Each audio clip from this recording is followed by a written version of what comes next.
বাংলাদেশের সরকারের গভর্নমেন্ট এবং সংসদে দাঁড়িয়ে আজ পর্যন্ত কোন পার্লামেন্টের সদস্য নামাজকে এই মুসলমানদের দেশে বাধ্যতামূলক করতে হবে কোন সরকার করেন নাই। কথা বলেন ঠিক কিনা? আল্লাহ পাক অথচ ইমানের পরে নামাজের স্থান, নামাজকে প্রতিষ্ঠিত করার জন্য, কায়েম করার জন্য আল্লাহ পাক কোরআনের প্রতিটি পরতে পরতে বর্ণনা করেছেন।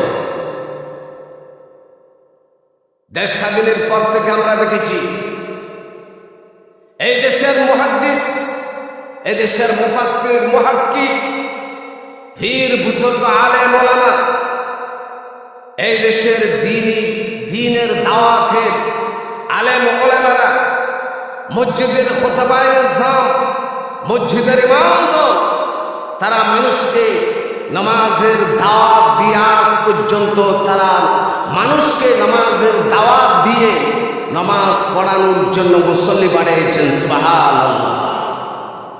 মনে করেন বাংলাদেশের বাইতুল মুকাররমের খতিব সাহেব, উনি বাইতুল মুকাররম জাতীয় মসজিদে দাঁড়িয়ে সে নামাজের ফজিলত সম্পর্কে সে কথা বলতে পারবে এবং সে নামাজের ফজিলত সম্পর্কে মানুষকে বুঝাইতে পারবেন, সে বুঝাইতে পারবে।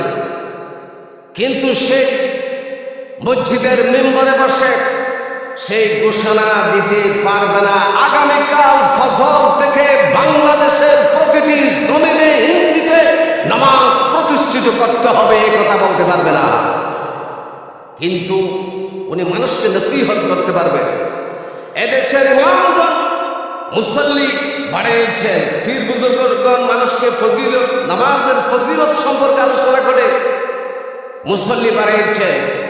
কিন্তু যদি এমন হতো বাংলাদেশে যদি আগামীকাল সংসদে বাংলাদেশের ৩০০ জন পার্লামেন্ট সংসদ সদস্যরা যদি দাঁড়িয়ে একসাথে সুচ্চার করে যদি বলতো এই দেশে আগামীকাল ফজর থেকে বাংলাদেশের প্রতিটি মসজিদে মুসল্লিরা সেইখানে 5 ওয়াক্ত নামাজকে বাধ্যতামূলক করা হয়েছে, তাহলে বাংলাদেশের জমিনে আর এত ওয়াজ নসিহত করে মানুষকে বুঝাইতে হতো না।